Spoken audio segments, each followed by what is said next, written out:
the years are passing, and maybe you have to change your state of mind, how you think, and how you go to the court. So these things are for sure will change, but not my passion and how much I enjoy to be in the court. So the passion is and the love of the game is it's something that is the most important thing for me.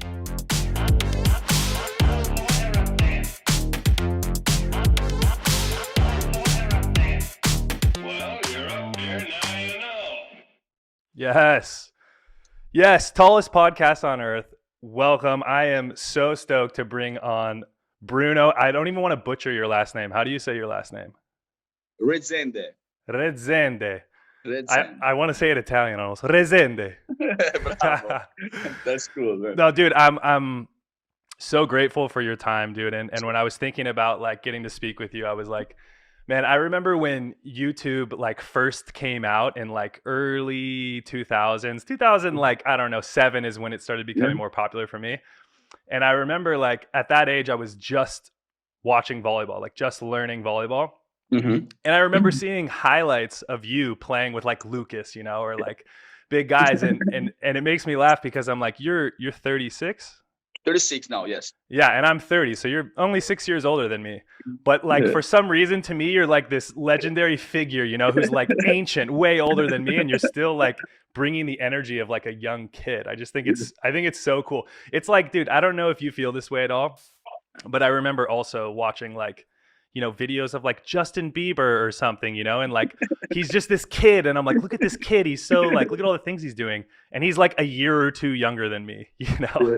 That's so weird. Anyways, dude, I'm so stoked to bring you on. How are you? No, man, I'm fine. So for me, it's a pleasure to be here to talk with you. We have a lot of great battles against, and how you put your spirit and your energy in the court is always nice to me. And then I know I heard about your podcast with Mate. I saw some videos, so it's really nice to be here to talk about volleyball. It's not so common in our world. So when we have someone that is trying to speak about that, to speak about our sport or everything that in our environment, it's always nice and a pleasure for me, man. Well, that's real sweet of you.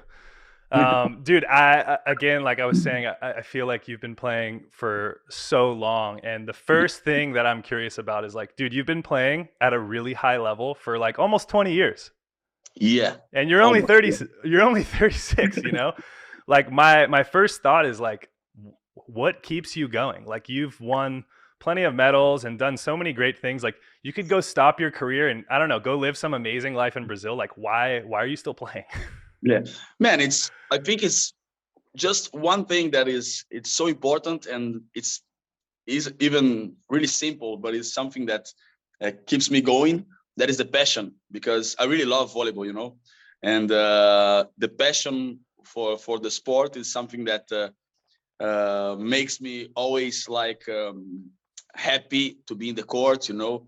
The process, everything, I just enjoy, you know, to be in the court and to have great challenges, you know, every year. So different seasons, and you know, but I don't know if everybody knows, I came from a family that have the volleyball in the vein. So my father was player and coach of the national team for a long time, and my mom played 3 Olympic games, you know, with Brazilian teams. So for me, it's like from really when I was a baby, you know, inside the court with I remember do some pepper with 4 or 5 years old, you know, and it's so it's different. It's difficult to describe this, but it's something that I really love. So for me, it's great. And just in my career, I grow up and I mature something that I just have to understand that mind, how you think, and how you go to the court. So these things are for sure will change, but not my passion and how much I enjoy to be in the court. So the passion is and the love of the game is it's something that is it's the most important thing for me. I don't know why I like to picture you like coming out of the womb, like entering out of your mom, just hands like this, just setting straight out of the womb, dude. Yeah, man. And I have something that it's so I for sure will be difficult to someone to win what I won, because my mom played with me until 6 months that she was pregnant, and No way. yeah, and she won a Brazilian championship with me in so I'm No way. almost, yeah, I'm even Brazilian championship in women's, so That's I think it'll be incredible. difficult for someone. Yeah, Dude, man. Until she played yeah. volleyball at 6 months, Yeah, five and pregnant. a half. Yeah.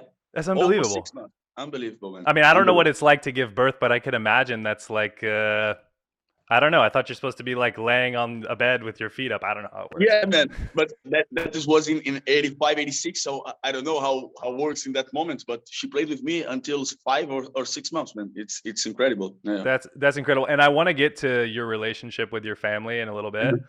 But I'm curious, like you mentioned, as the years pass, kind of your mindset has to change a little bit. So like, what was the big difference between a young Bruno who was like, had volleyball in his veins and was like so passionate and young, the energy when you're like 19, 20, like in your 20s, to now, like what's the real big difference?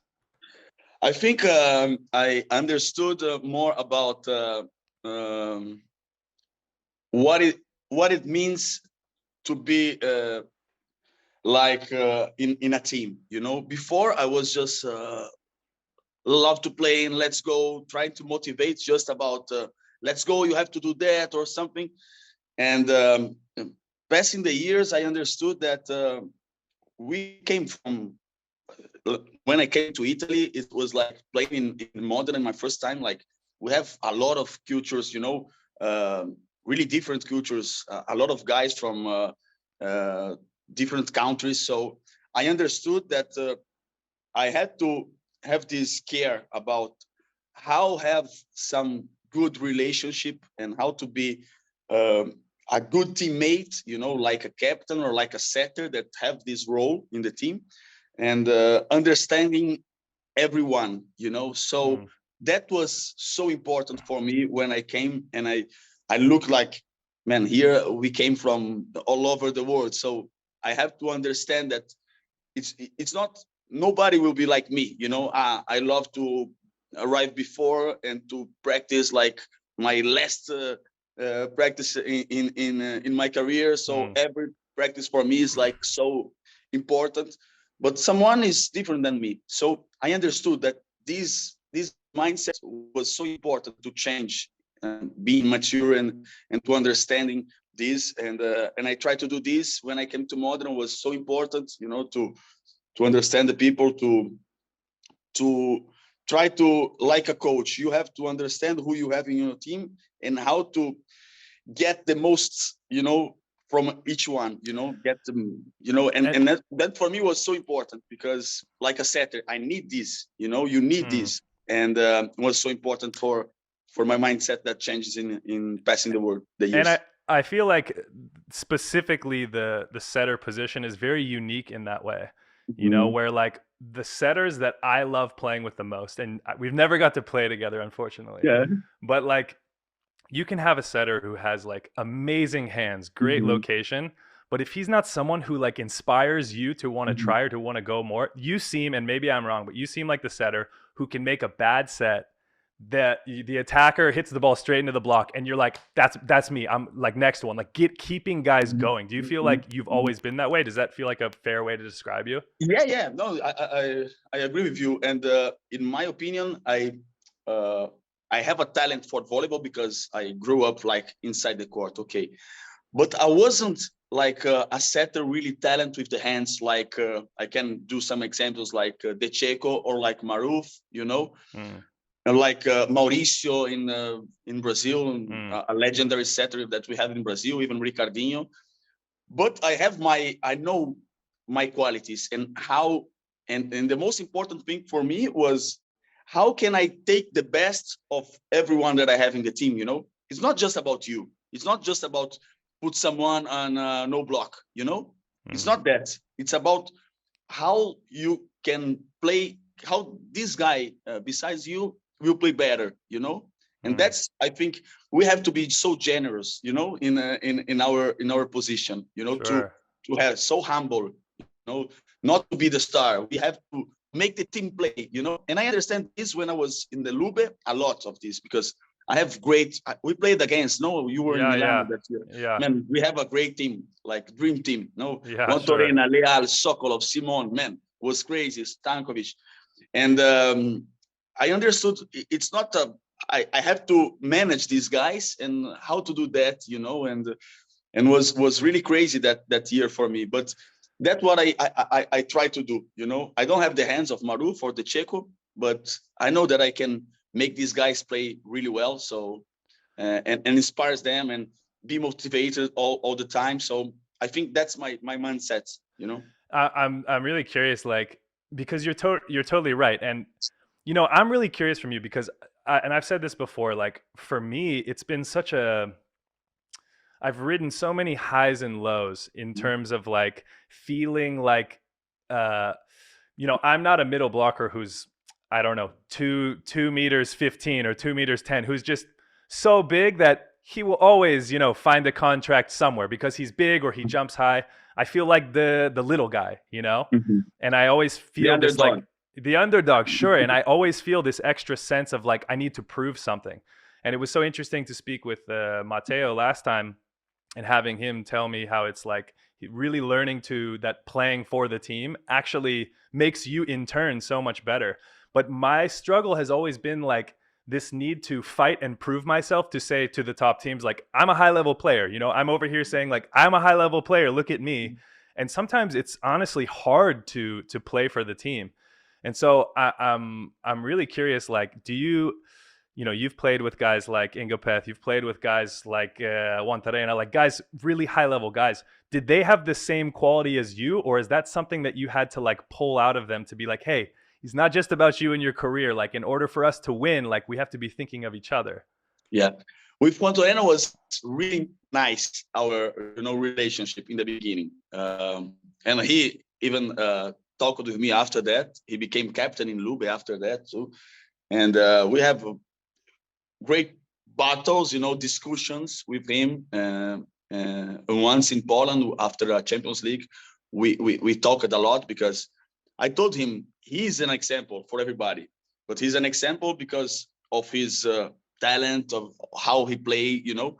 But he has to be the guide, even if with him example, you know, and how we work every day, you know, this work ethic. And sometimes he wasn't in this feeling, so I tried to push him to change a little bit his mind or his type of, you know, of manage these things, you know.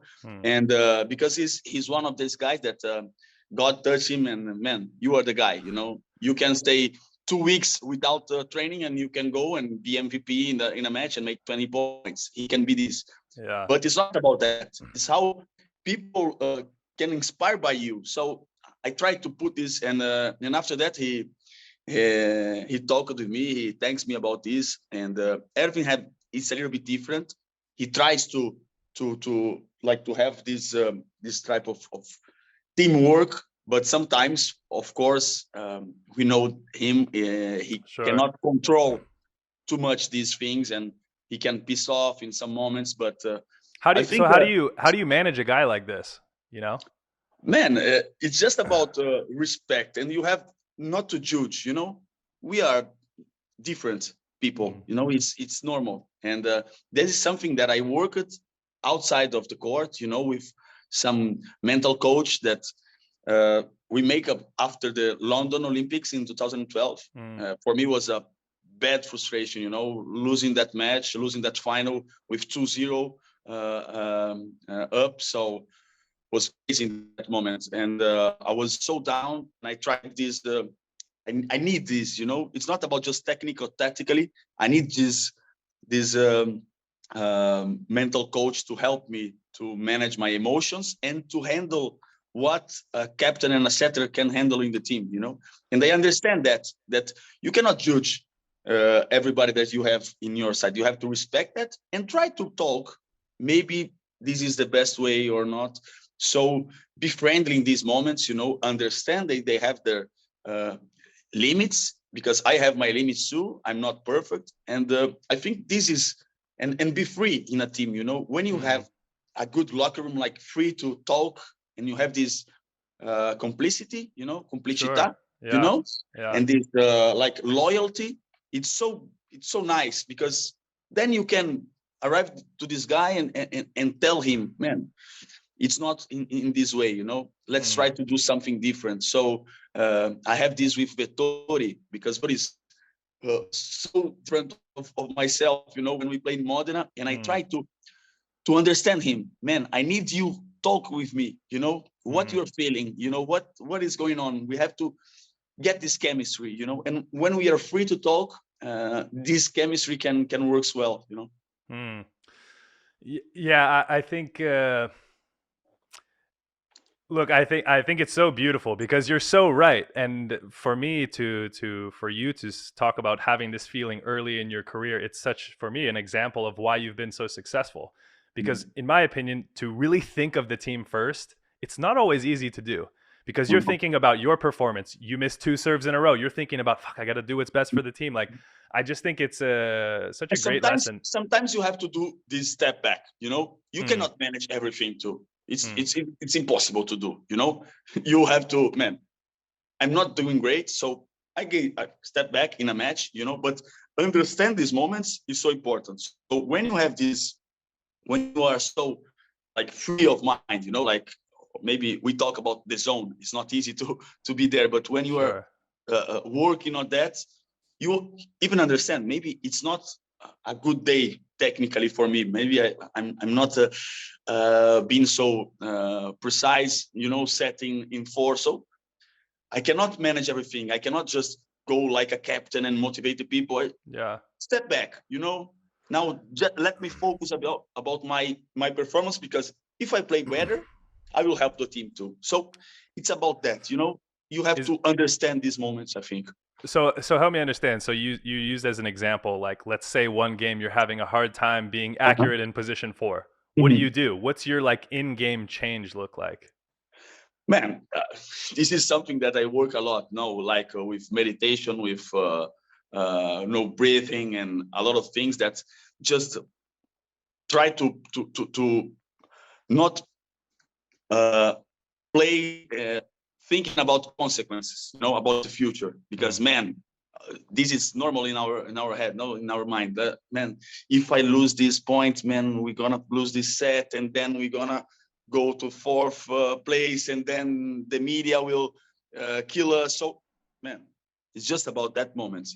I made this 300 times every day. So it's just mentally that, you know, and it's okay. Just think about technique in that moment. And the most important thing is think in the present, you know, in that action. So is try the meditation is like this, no? You focus in the present. You don't have any other, you try to do this, yeah. no? Any other think about past or future, you know, it's focus on the present. So I think this is the most important thing in volleyball, because it's so quickly, you know. If you Yeah. have a mistake, you know, you have a mistake. Okay, man, the next one. I did this 100 times. So it's okay. You know how to do this. Just think about technique. Just, you know, prepare better your hands, and let's go. It's okay. It's like this. And I think it's such a beautiful message, because it's also, not only does it apply off the court, just in Yeah, life in general, yeah, but yeah, it applies across all sports, which yeah, is yeah, why yeah. all of the greatest athletes have either some sort of like sports psychologist, mentor, somebody. And one of the tools is breath work. One of the tools is meditation. So like, before 2012, were you like doing those things before the game, or like, what does your routine look like now? What did you learn from your sports psychologist, or Yeah, yeah, yeah, your yeah. psychologist? I started to do this, you know, to uh, before was like the beginning of our work was like manage my emotions, you know. I was so nervous in some moments, Mm, and after the losses, for sure, I was always like pissed off for 2 days, you know, or was so, you know, I didn't want to talk with nobody. So let's try to control better these emotions, you know, like it's normally you have fear, you have I don't know, anxiety, you have joy. It's just about emotions and how to manage this. And in the beginning was like that. The meditation starts, the tool of meditation, of breath working, starts for this, to control better the emotions. And after that, to have this, because in the sports you have to enter in the zone, you have just to think about the present, not make a lot of, like I said before, consequences, think about what will happen if we, and this helped me a lot, in some moments that I'm thinking about, man, if we're gonna lose this. I remember the match against France in the Olympics, man, in Rio, was before the quarterfinals. Who lost that game was out, Yeah. We was at home, man, and was for sure the most nervous game in my life. And before that match, I made all my routine. Like, Wait, I really have quick, this routine. Bruno. I really wanna better understand, like, because I have my form of like meditation and breath work, Okay. and I'm really curious, like, what does that look like? Can you break down just like Yes, quickly like what I that will looks try. like? Yeah. Always before the match, maybe I'm in a hotel or at home before a match. I put my music, one of these meditation music, so calm, and What you use? Spotify? What you use for I meditation use music? Spotify. Now I have my mental coach. He puts one like playlist of his musics that he took, and then I Okay. use that playlist, Okay. and I put that, and it's about. I have two types. When I have not too many time, I do like just counting respirations, to Yeah. one until Classic. 100. Yeah. Just try to focus in that. That is the most simple one. Mm-hmm. And if not, we have like a type of audios that he put to me. He record to me, and I started to go to a place that is my place, my safe place, that is in a mountain, under a big tree, and I have that moment, to just to be calm, to focus, and when I have something that is maybe make me worry, I try to work in that moment there. So it's a type of meditation that I use like this. It's speaking to you like, Yeah, Bruno, go speaking. to your tree on top of the mountain Yeah. and sit You there are and there. You are ah. feeling good So you're now. just listening. You're not Yeah. thinking about being No, there. Okay. I'm listening, and I think that I'm there. I try to put Yeah. myself there. But Yeah. everyone have the type of, you can just listen, or you can go there, or you can just see you there. It depends how you work with the meditation. But it's Yeah. so important. I try to give these advices to my friends, because now it's getting better, but even for our life, our outside life, out of the court, it's so important to have this type of tools, because after this pandemic, we saw, man, how many people get Yeah. lost. They So lose the this mind. can Yeah. help losing mind, because this makes you like thinking about what you are doing, and Mm. man, now when I'm cooking, I want to cook, I don't want to cook and think about so let's try to do this every moment, like to be in that moment. You live better like this. For sure. Dude, I completely agree. And I think what people don't understand is it's like anything else. It takes Yeah, training. yeah, it's It same training, takes, exactly. yeah. Our brain is the same thing of our biceps. When you go to the gym to do weights, it's the same thing with our brain. We can work in this, so Mm. this is so important. I I think that's really cool. I'm really curious. Like, do other players on the national team, or in your experience, playing in Italy for so long, do a lot of other players do this or not? Because in my experience, I feel like maybe I'm wrong. Okay, but I feel like a lot of European players, they're like, I don't know if it's the culture or something, but I feel like they're afraid to get in touch with themselves. It's like this very Yeah, traditional. I am a man. I don't yeah. think about my emotions. Like, do you have a similar experience or?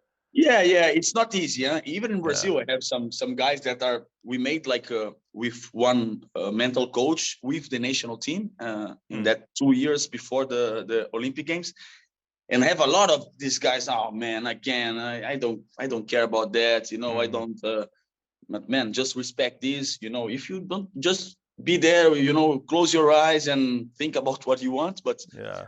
a lot of guys like that, and maybe help for someone. But someone don't trust in this Yeah. type of thing, and have another type of like I don't know, to be in the zone or try to, man, it's so different. So I try to give this advice for everybody, and I hope this can be more, we can talk more about this, because it's something that will help everybody. Dude, I love to hear you say this, man. Like I think it's so important. And for me it's like it's not a resource that I was even told about until later on in my career. Like I didn't really know about, like it's not taught in schools how to like handle your emotions. And the other side of it that I'm curious Mhm. about is like we're talking just about volleyball. But what about the fact that like we play volleyball and then we're resting and recovering all day? Like you could be doing nothing, playing video games, watching Netflix all day, but it's not adding value to your Yeah, happiness, you know? yeah.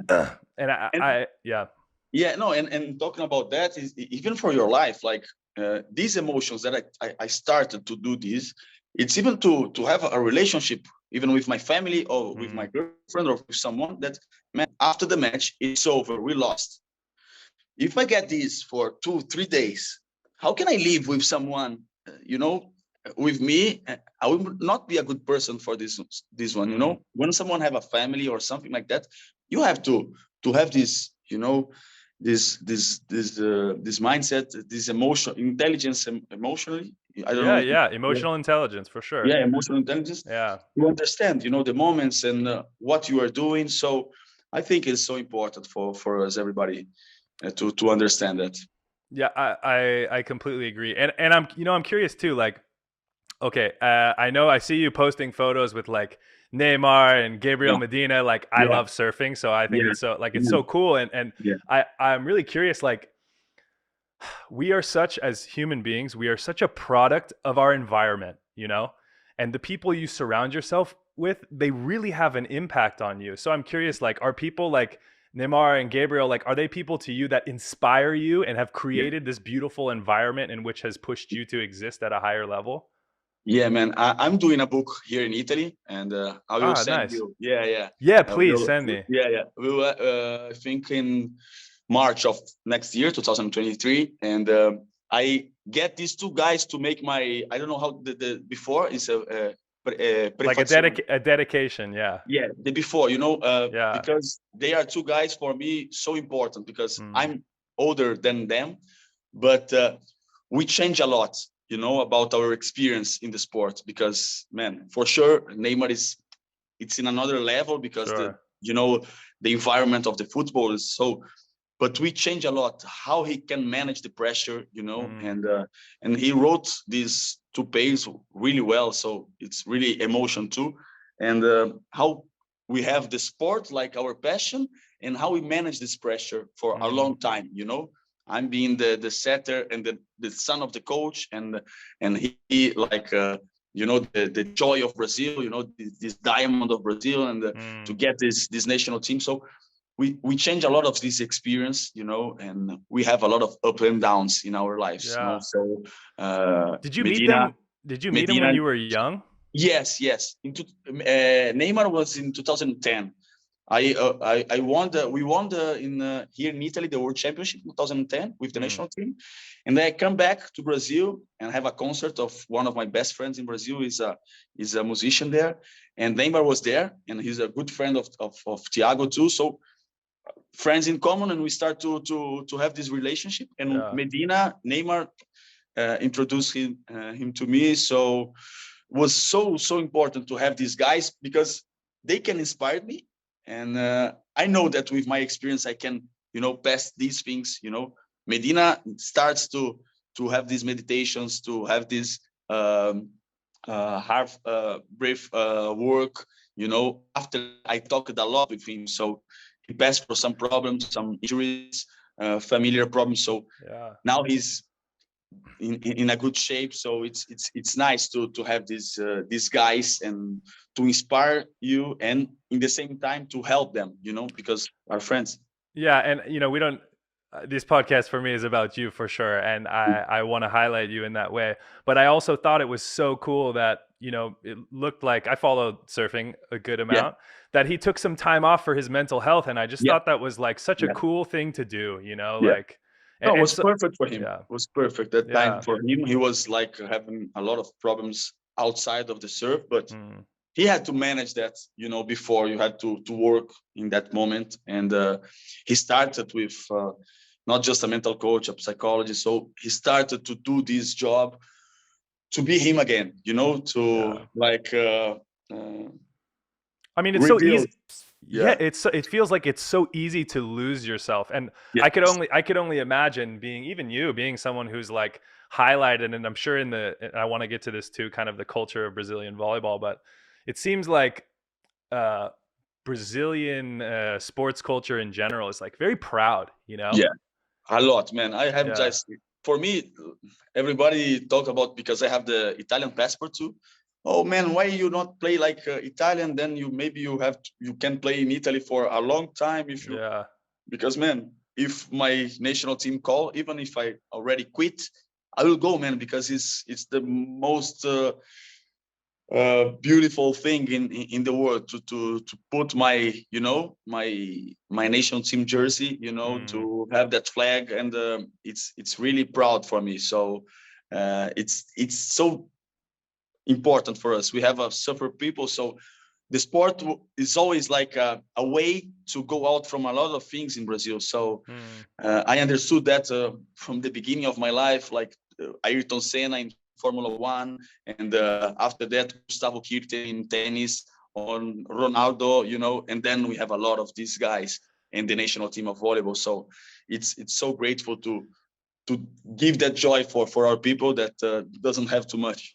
dude, yeah, you're talking about it like sports is like your way out almost, Yeah. and I'm curious then, like, what was your, besides like your family, what was it like growing up in Brazil? Like, was it something that it was so easy to get caught up in bullshit and guys just like fucking around, or like, Man, in my environment, no. I have like I went to a good school, and because my parents always try to. But in Brazil, we have a lot of these possibilities. We have a great sports volleyball players, like they ex from favelas and environments that they could go and just be, I don't know where. mm, So it's not easy there, and for me was a little bit easier in that point of view. But for sure, like having parents like I had, like with a good in a good social and money, I just could be another guy that just don't do nothing or just study for. But when the sport entered in my life, I just want to follow their steps, and yeah. that was so like a love of force view, and that's it. Yeah. Do you feel like now, because I know for myself, like, as I'm getting older, I'm realizing how important it is to give back, which is a part of why I started this podcast, just to highlight like that some of the most amazing players in the world are also amazing human beings, and that they also like had a learning curve, that they weren't just like born an amazing setter and like can handle pressure easily, that like we all struggle with it, Yeah, yeah, yeah. We have a lot of these up and downs, and in my book, I try to tell about that. That was you were doing here, and it's try to open, because maybe when the people looks like a really great champion, that won everything, man, this guy is a superhero, man. Mm, We have our up and downs always. mm, We in some moments we are like insecure, we have sure. fear, we want to quit. So how we can manage this, and how we make this change, and that's the most important thing. I think we can inspire, because a lot of people have these problems, even inside the court, outside the court. So the sport, this story sports are so beautiful because we have everything, we have a lot of values, it's so many things that we can pass for the people. So that's what is really nice to be in here and try to pass this experience. I'm curious, when you say you're writing a book, because I had no idea. When you say you're writing a book, are you writing it by yourself? Do you have somebody? No, I have two other people here that are helping me. They came with this idea, with the book. And I thought, man, maybe it's because in my head I was like, no, when I stop, maybe I will. But man, I'm 36. I have a career, and I want to pass these things, for the people. Try to just let them understand that it's not just about winning; it's about a lot of things, So when I read Nadal's book, man, touched me so well, because he was talking about one of these Wimbledon finals against Federer, and he lost one this, and he was so insecure in that moment. He had a lot of fear, and then I was like thinking about, man, this guy that for me, when I look in him playing, is like he's a beast, he's a lion. He never gets fear.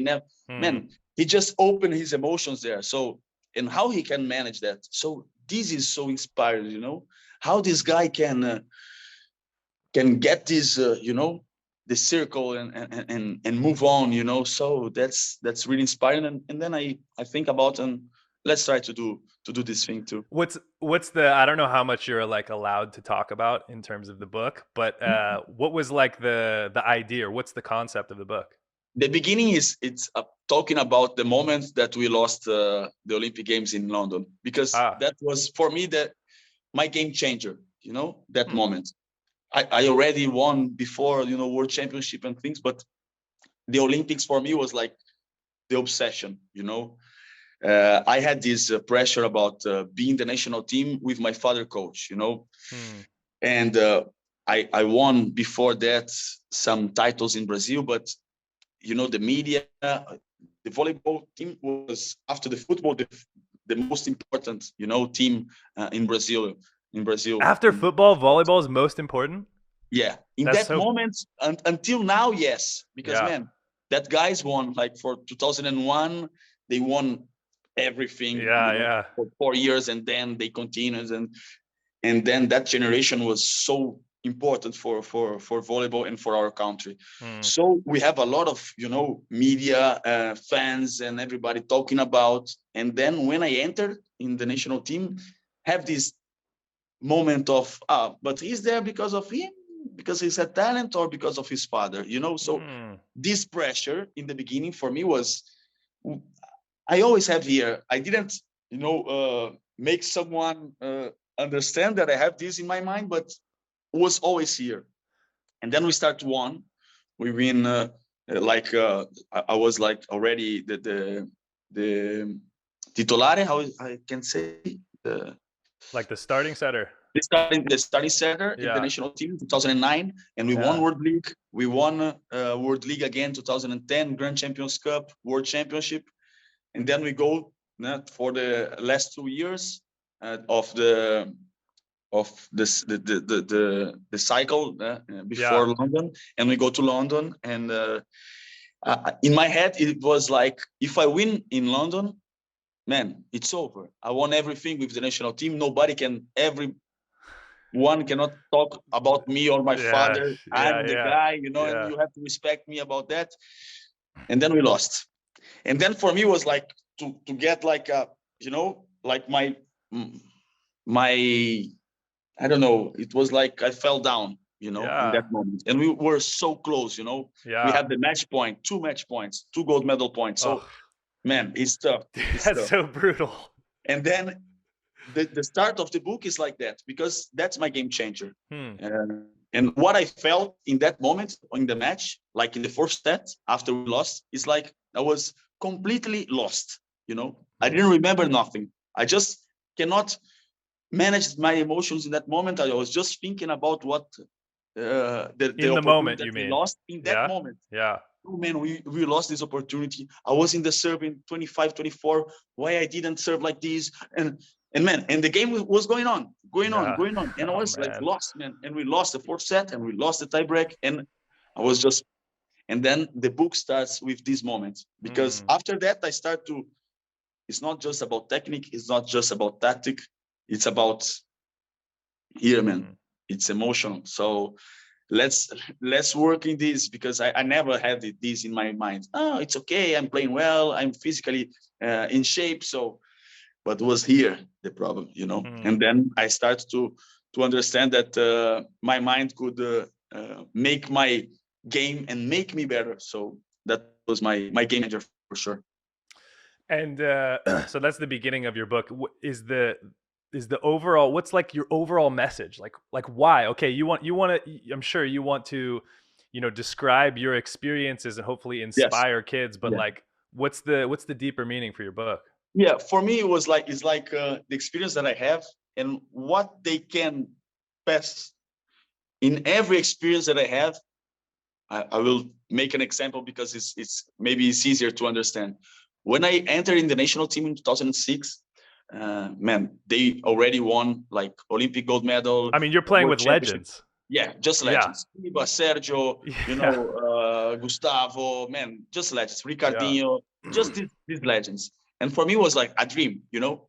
I entered in that, in Saquarema, that we have the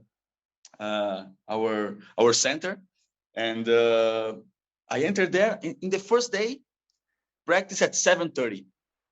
My father always started before. When we want something, he started the training before, you know, earlier, because he told that we have not to be accommodate, you know, Yeah. Yeah. never. So it's always worse, you know, like putting more pressure, you know, in that guys.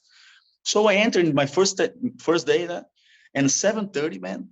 This guy was like, we make in the morning 2 groups. One group go to the weight room, the other group Yeah. Do do some some on work court stuff. technically. Yeah, technically, you know, defense or reception or something like that setting, just technically without the jumps. And then, man, I was just looking Sergio, that legend, man, going whatever to took a ball, to defend, to receive, and to something like that, like a monster, you know. 7:30 in the morning, and I saw, and I watched, and man, this is for me is the, nobody has to talk with me. This is the example, man. In that moment he inspired me forever, you know. That's it, man. This guy won everything, and at 7:30 he just won more, man. He's until hungry. So this work ethic, his dedication, his talent, and how he do in the process makes me, you know, inspired. He doesn't have to talk with me, oh Bruno, you have to do this or that.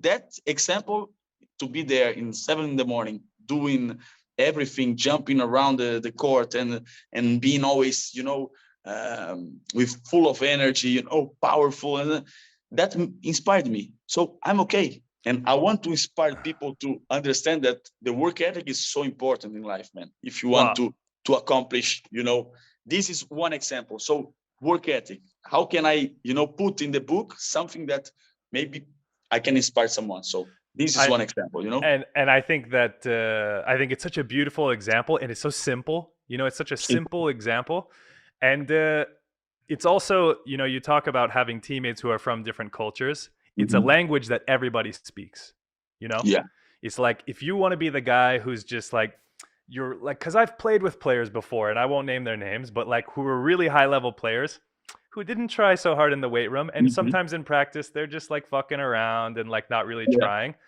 But you see a guy, and every team I've ever been on, there's always one example of just a guy, maybe he doesn't even get to play, but he shows up every day and gives everything. That guy inspires me. I have the same thing, and it's so powerful, because it's like that language, the body language, the you know, your ability to just be in the moment and do your best with everything.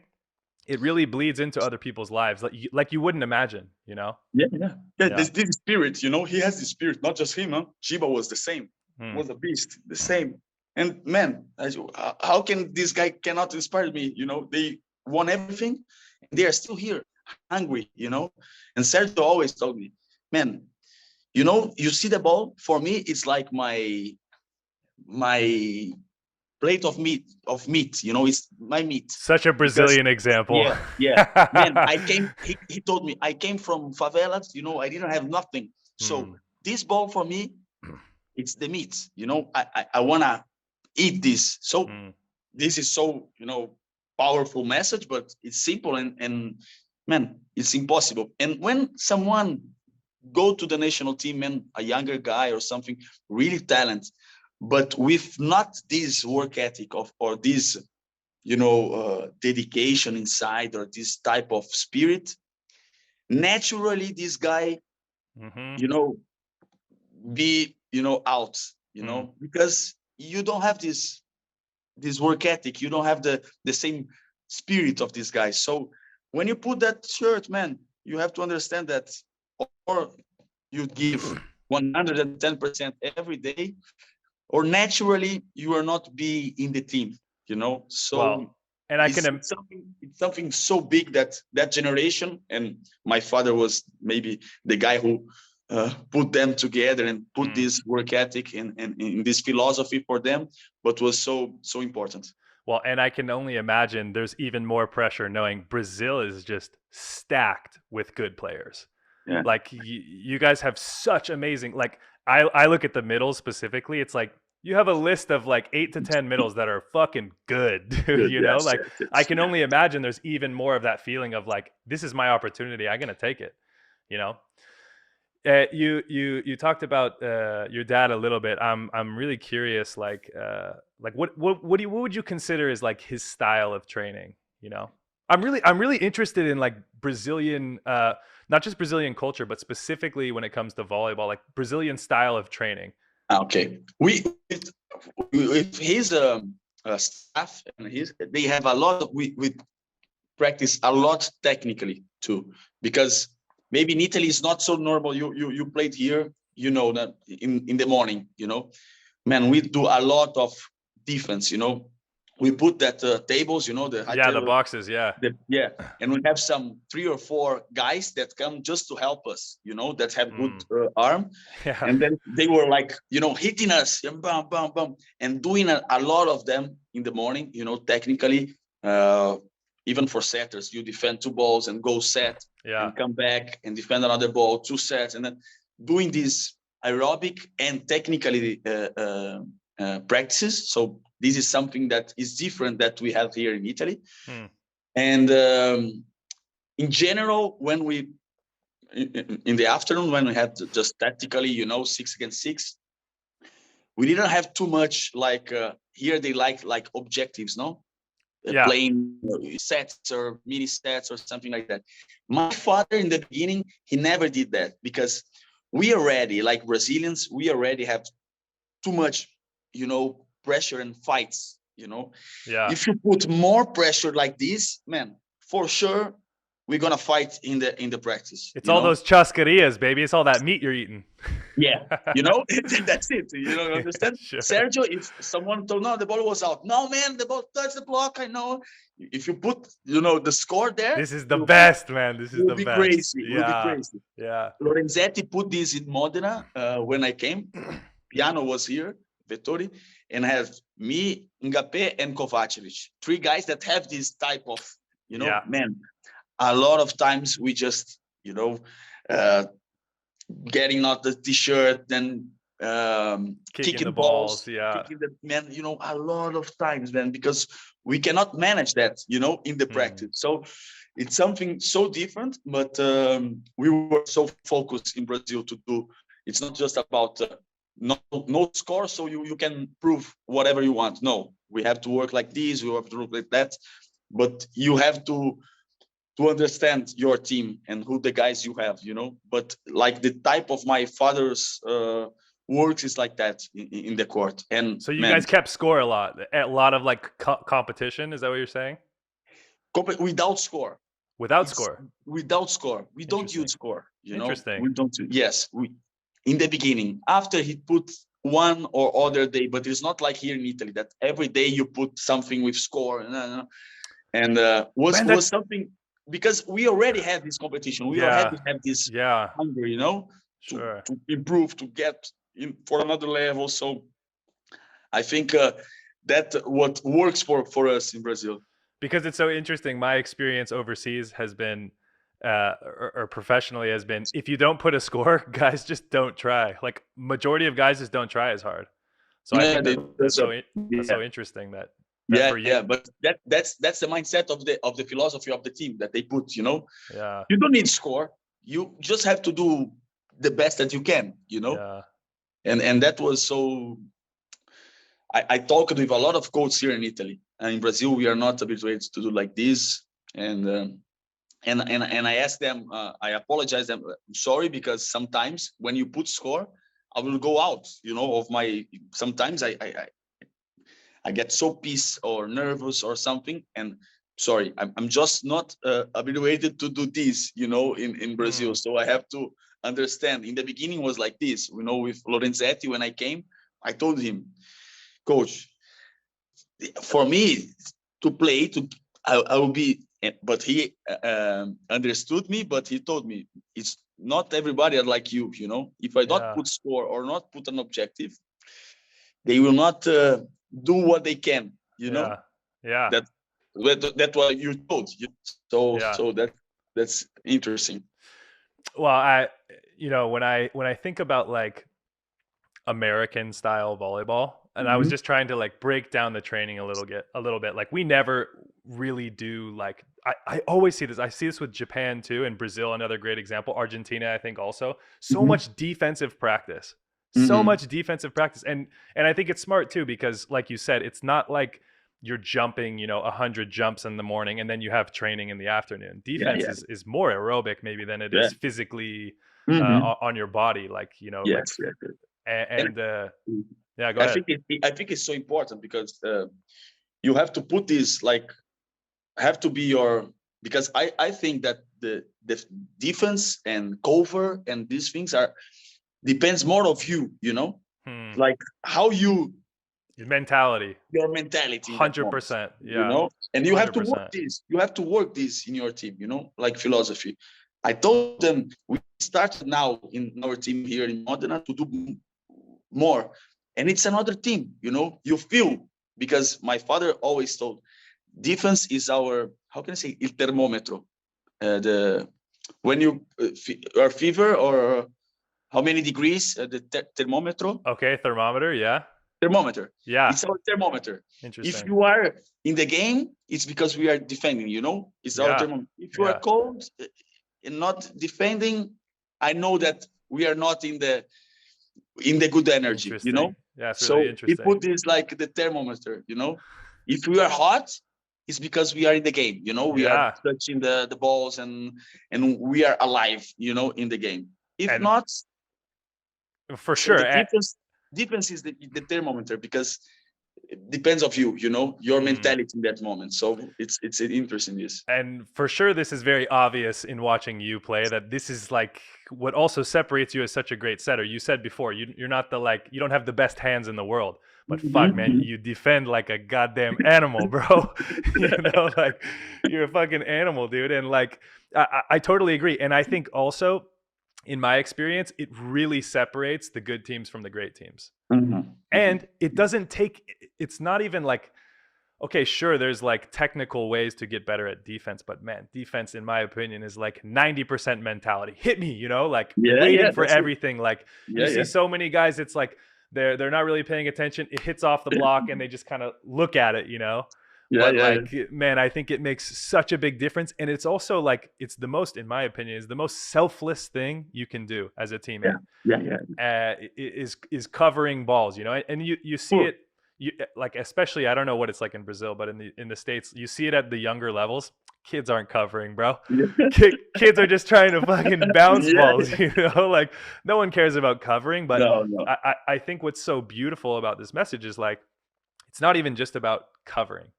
It's about that if you have the mentality that you Mhm. want to touch everything, that you want everything, it increases the level in your thermometer, and Yes, it also makes you better at every other skill, because it's like everything, you know, if you start to take this mentality, it just bleeds into yeah, the rest of your life and you as a volleyball player.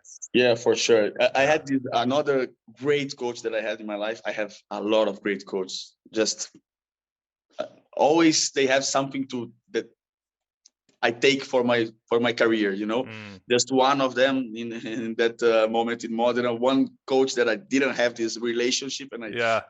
it's just 1 year, but it's okay. 1 year, it's okay. I have like almost 20 years of my career, so I have great coaches. And De Giorgi, when he came for Lube that year, then you were in Milano. It's after a match against you. We lost against you in Milano 3-0. Yeah, And I in that remember. moment, in that moment, Medei was our coach, and the team just didn't, we didn't have intensity. We were just playing just individually and not like a team.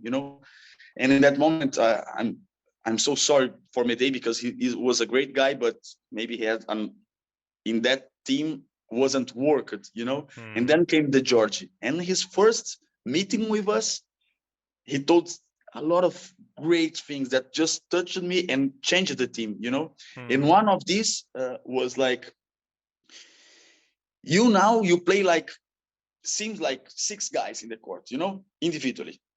You want to just set the best ball without block, and Leal wants to hit in the 3 meters. If someone defense, you just, oh no.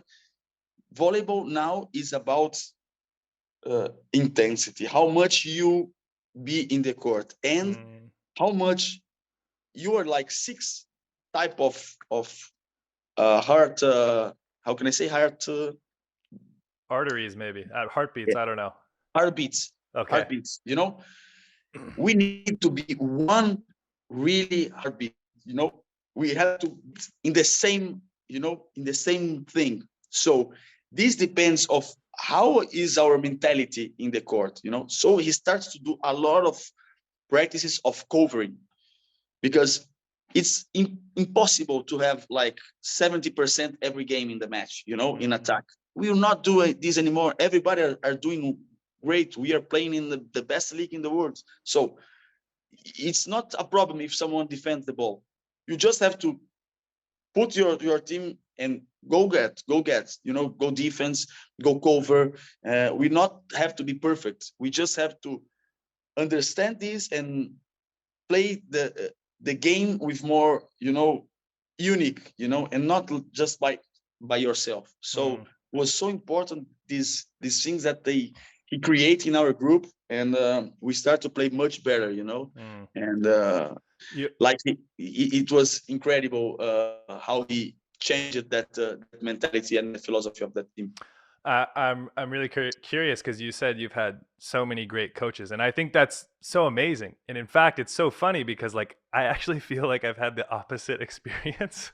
Sadly, let's say, I was a little let down by, like, as someone who was playing in the States, and we don't really have a pro league for men in the States, Mhm. and so Yeah. I was hoping, oh, now I'm going, straight from university to Italy, the best league in the world, maybe, and to have a high level coach. And I was always a little disappointed. And so what I really want to know from you is like, well, in your opinion, what makes a good coach? Is it a nice speech about that I, we need to I play as a team? Is it training? Like, what is it like? I think we never will have the best coach, the perfect coach. It's impossible. It's Sure. impossible. And it's about, I think about of the coaches, it's about us too. Mm. It's about how we understand that coach. Maybe this guy will not be so important for you technically. Okay. But he has something that he can get me, Sure. he Yeah. can give me. Mm. So that's it. I think the best coach that I will have, I think he have to be so balanced in everything, with good technically trainings and how to, A explain good for the young guys. understanding of the game, for Yeah, sure. Yeah. understanding of the game, for sure that's important. The moments of the game, and emotional intelligence is really important. I think in this Mm. moment, you have like 14 players, everyone from one country, or I don't know, or Yeah. from one culture that thinks Or in different some way. walk of So life, for yeah, sure. walk of Yeah. life. So you have to understand that to how I say before, to get the most that you can of this player, the potential that you can, how I can take the best of him, how will be my approach with him. So it's so important for the coach, this thing too. Maybe we have a lot of coaches in our life that one guy is so good technically, maybe he doesn't have this emotional intelligence, Sure. or Yeah. maybe he's so good in speech, but he's not so good technically. So it's normally, it's like Yeah. us, we are not perfect, we not do Yeah.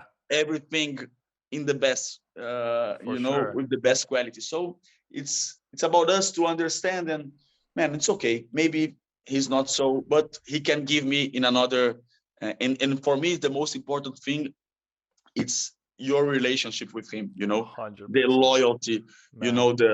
the respect, but you have to really believe in him, you have if he tell you, man, go and now jump from the second floor of your apartment, I will jump because I trust him, Yeah. and that's the only coach that I didn't trust, Hmm. was in that year of Modena.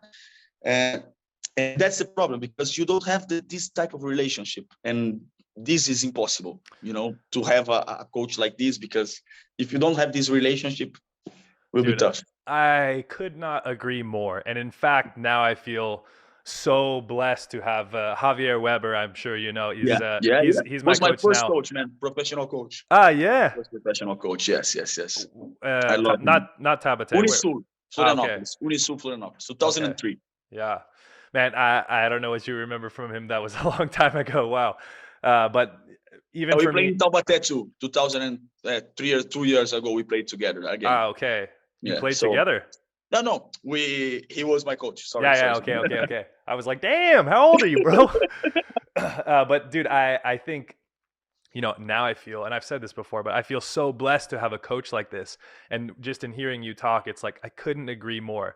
It's not the fact that it's a bonus for me that he played in 3 Olympics, that he has the mind for the game. Like we can have really high level conversations about the game. This is a Hmm. bonus. The Yeah. thing that I Bones. love the most about him, he has also this, like, I'll call it Brazilian fire, even though he's Argentinian. Yeah, yeah, This like so much passion. Like he's still a yeah, player. You yeah, see yeah, this yeah, when he's coaching too, yeah, he yells at you, but the reason that you accept a coach to yell at you is because fuck, I respect this guy, yeah, you yeah, know? yeah. Yeah, And every single practice or every single game, he's with the same passion. yeah. Yeah, and it's something to me, it's like you talked about how, you can be the player who inspires someone else. And for Mhm. me, it's like what a blessing that I have a coach who actually inspires me to be a better player. Yeah, yeah, yeah, It's not always just the player. It's like, man, you can have a coach, to your point, who can change your life, who yeah. can say one thing. And it's like, it's not just that the words he said were like, oh, really resonate with me. Is that Mhm. also, I really respect this guy. And like Yeah, Javier is someone who is like, he's thinking the players first. A yeah. lot of times, for example, right now we have some guys with some injuries, and Mhm. Javier put the trust in the player. You say you're injured? Okay. When you can come back, you come back.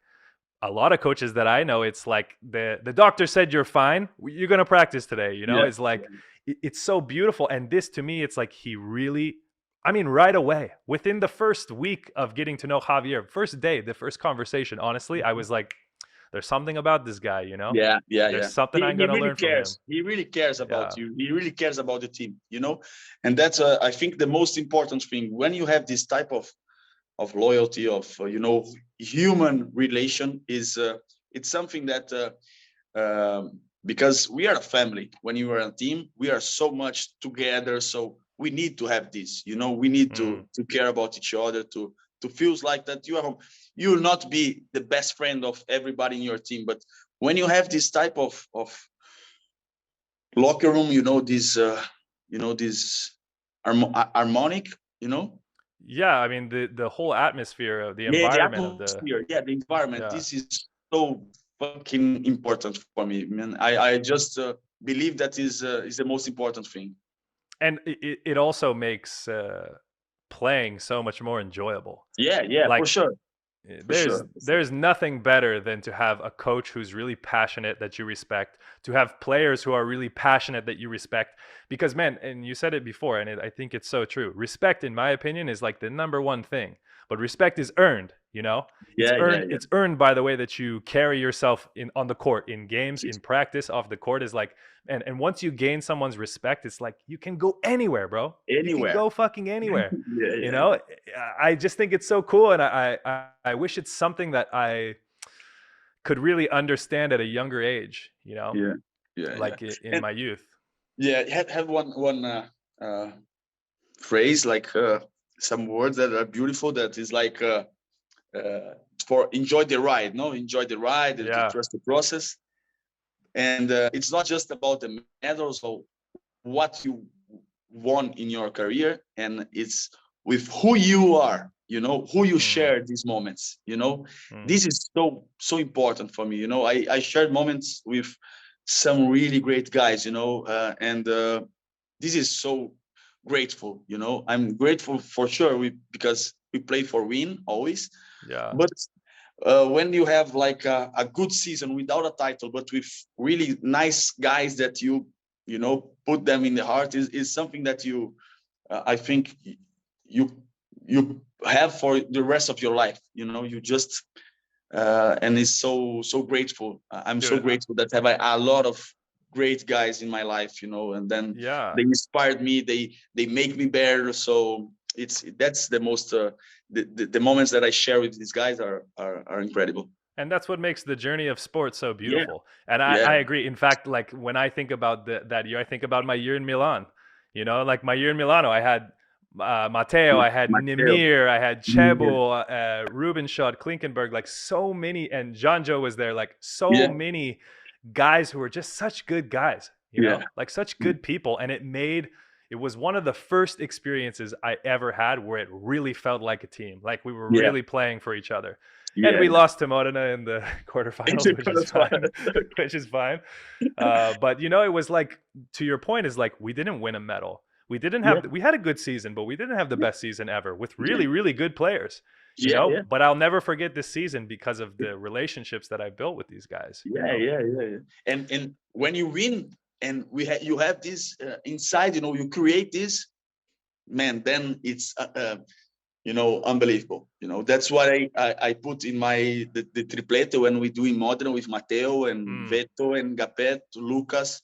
Man, we create a group like was amazing, and we did whatever you know we won, and we have a great group. So we were making barbecues every week, and we were going out, and was so yeah.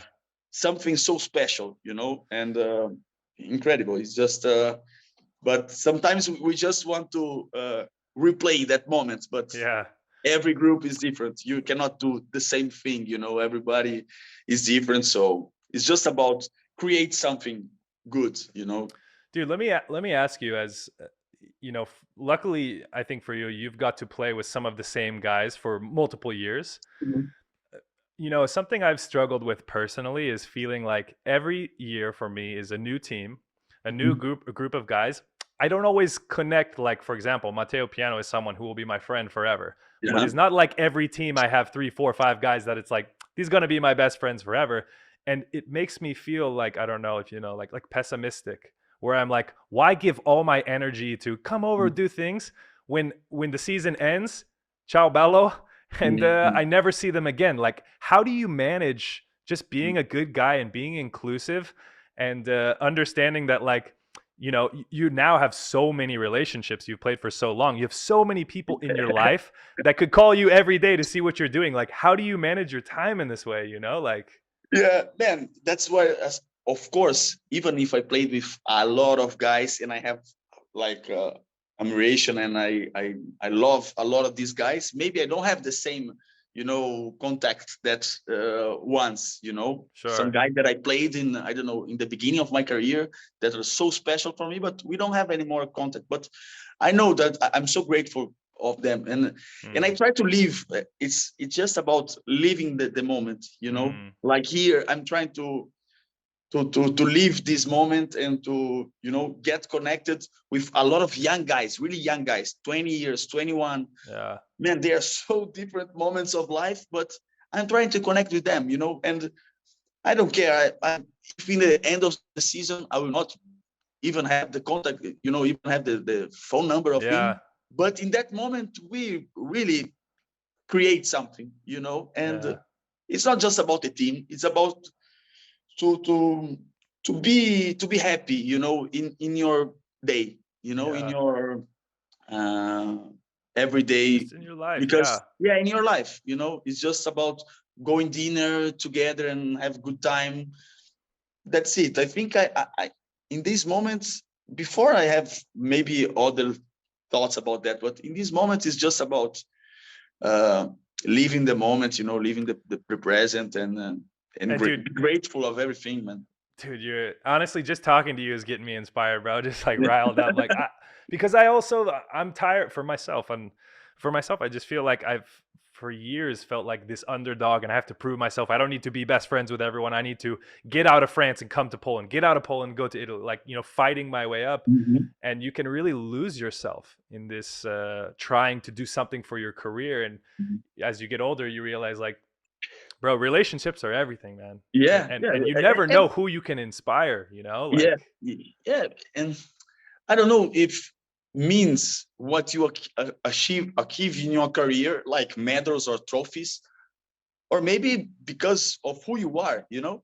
That's so, I think, of course, if you win, it's most even beautiful, you know. But if you have these, I think it's so, you can inspire, like you were saying, you can inspire because um, with the spirit, with the energy, with who you are, you know. And then it's not always perfect. I have my bad days too. It's not sure, about yeah, a day that I want to be alone, you know, here, or call just my family, and you are a little bit sad. It's and we have to respect even our bad moments, huh? yeah, It's sure, just about that, you know. We just yeah, have to respect ourselves, because it's not always like, you know, like mate. no, Piano, you know, piano, it's almost every single day is incredible, you know. I have some guys here too, always smiling, and man, I want to be 100%, but I cannot, you know. yeah, Sometimes I'm, you know, a little yeah. bit more nervous or something, and it's normal, it's okay. But we and have to try to be in this mood, I think. I totally agree. And you know, like for example, Benjamin Patch is my example. Yeah, Mateo is another example yeah, where it's like, dude, you slept like 4 hours last night. You wake up, you're going, you have all these things, you're meeting this guy for lunch, you're doing this. It's like, how the fuck are you doing all this? You know, like how do you have the energy? Because I'm not that guy all the time, to your point. yeah, And I yeah, think what's so cool about what you're describing is it's like it's about better understanding yourself and yeah, that yeah, and what you can bring, where you can improve. And a lot of that is as you described, like getting internal and understanding like yeah. who you are and taking the time to strengthen that muscle, you know. And Yes, I think yes, that's I think for that's sure. so cool. And you spoke also about like just made me think about like how medals aren't everything. And it's like, man, I'm more curious because you've won a lot more shit than I have. But you know, like for example, when I was in college, I played at University of Hawaii, and like we had such a good year my junior senior year. I was like, it can't get any better than this. And then you leave, and now it's been you know, almost 10 years since I was there, and I go back. No one fucking knows who I am. No one remembers the season because life moves on. You know, it's like you win the Supercoppa or like you win the Italian league. Great, is amazing feeling. Winning championships is an amazing feeling. I only won one in France with Con, but fuck, I loved it. You know, it's like the club is happy, everyone's happy, the city's happy. It's so great.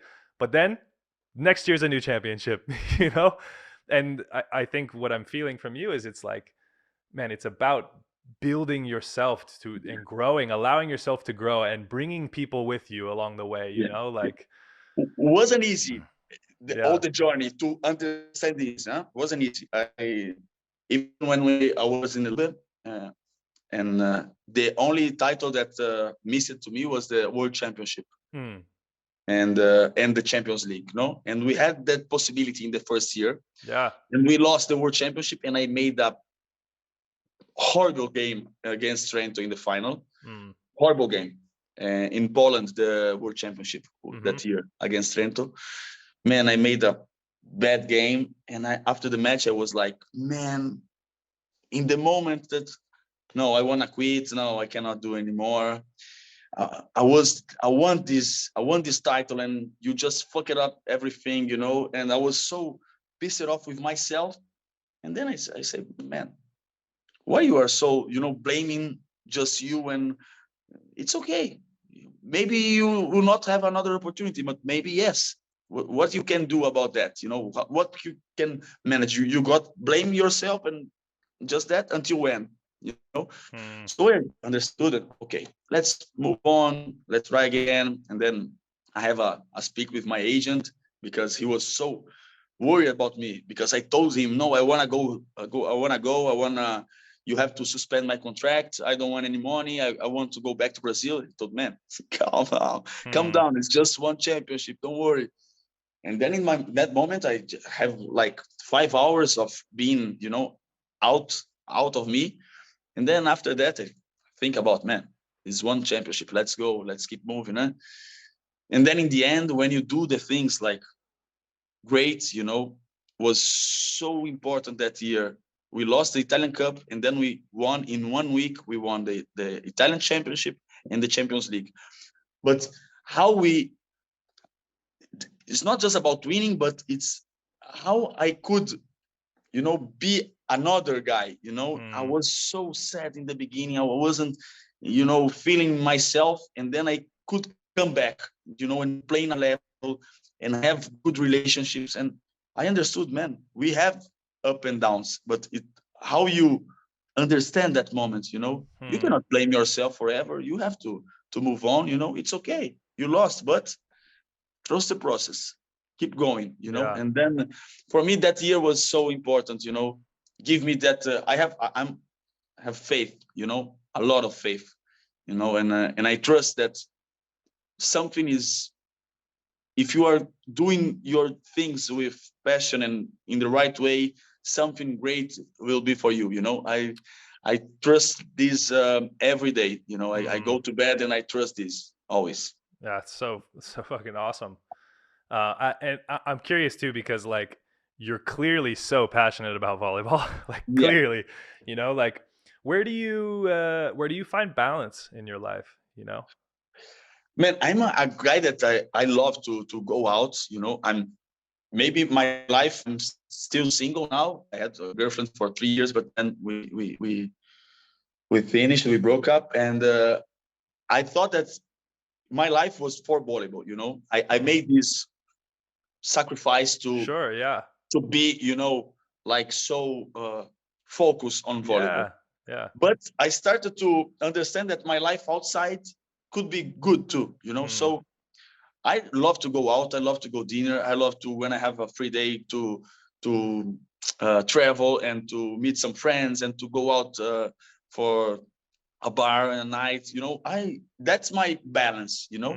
And I balance with, you know, reading at home or talking with my family. Meditation helped me to, you know, to be grateful for everything. So for sure, I think that maybe making a comparison with other guys, for sure, I spend more my energy in the volleyball. For sure, I know that.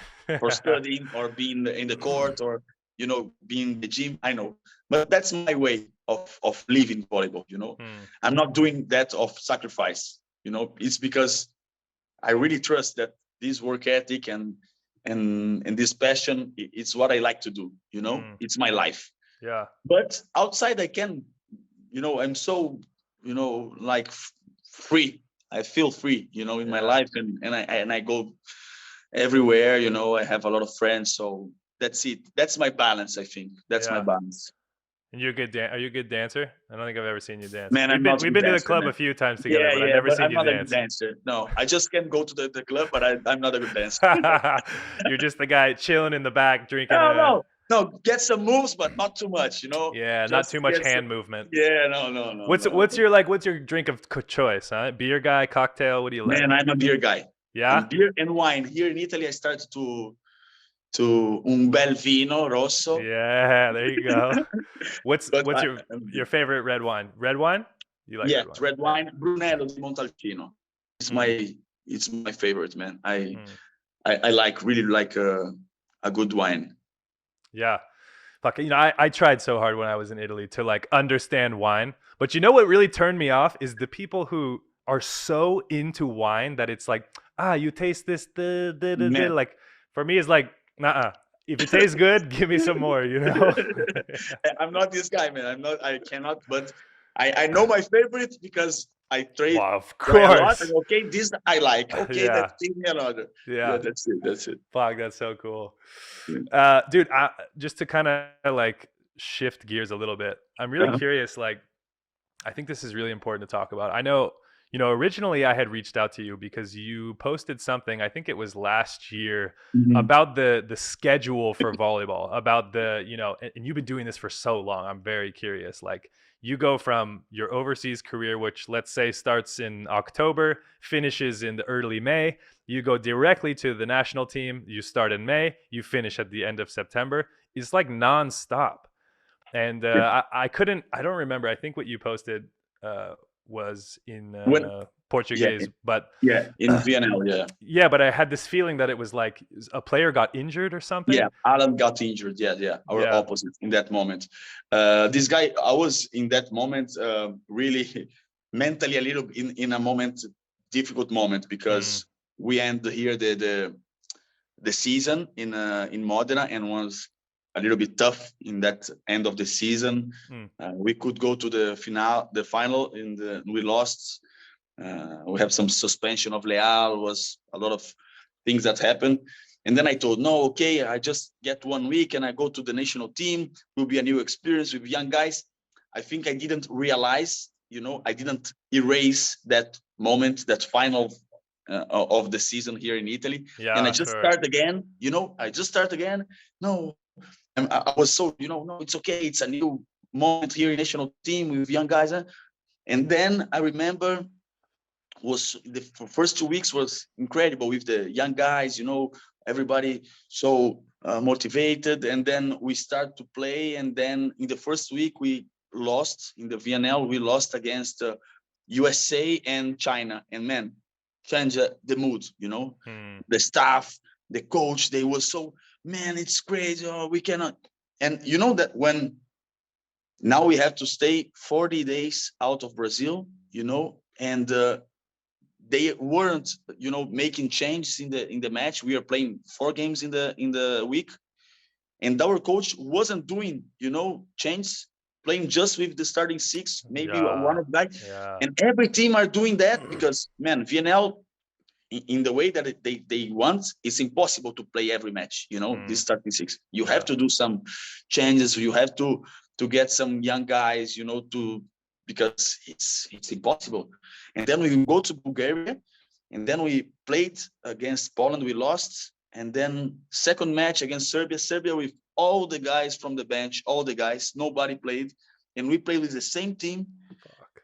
And after the match, I talked with the coach. I told him, Renan, man, you need to go do some substitutions because if not, will be tough for And everybody. for people who don't know, the schedule was 3 games in a row, 4 in a row.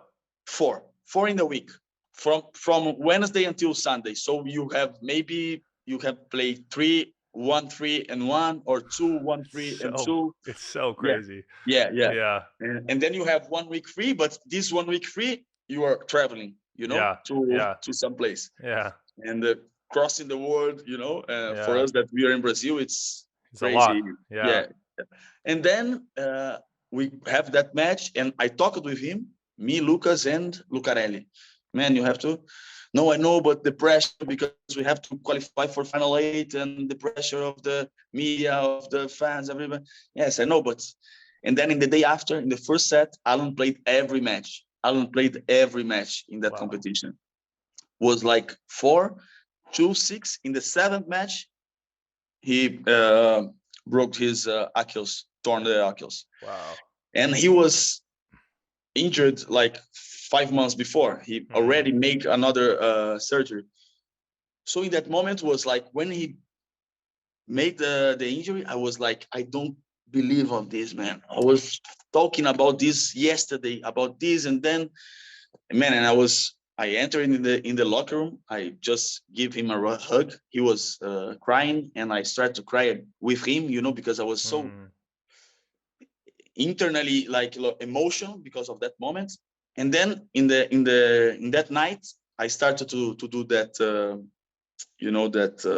that post that about the schedule, about everything, because for sure something that our coach put him to play 7 matches, but when every match counts in the ranking, because now it's like this, every match counts in the ranking, and the ranking is important to qualify to the, every match counts.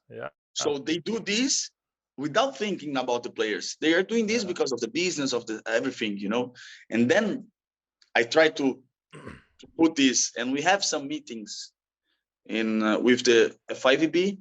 One of them here in Italy, when Micah was with me, Micah Christensen, Kevin Tilly, me, Zaitsev, I don't remember, some captains of some national teams. And we talk about that with them, about the calendar, about this.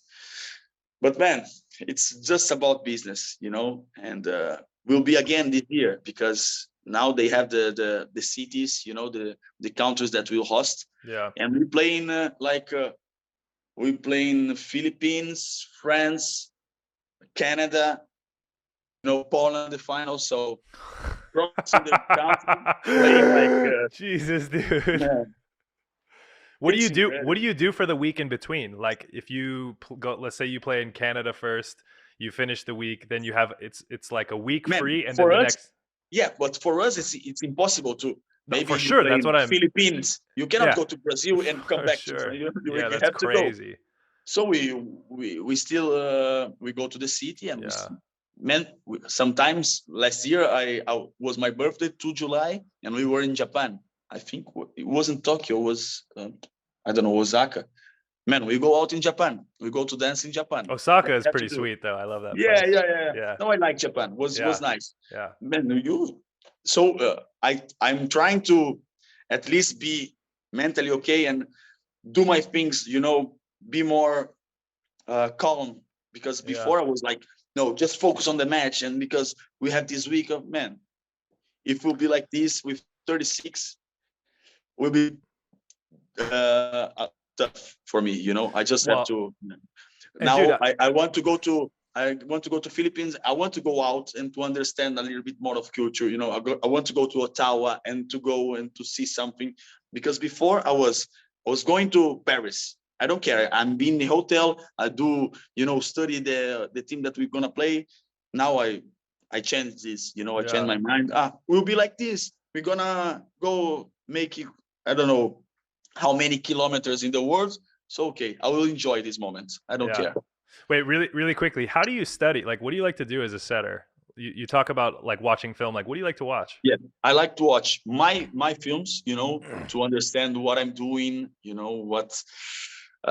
If something that I can improve, or maybe a feeling with someone, or maybe something that I'm doing too much that maybe the other teams can study me in that way, and study the other team, the standard that they play, how they play, not just against me, but against other teams, and even some middle blockers, when I play against, sure. try to get them, maybe them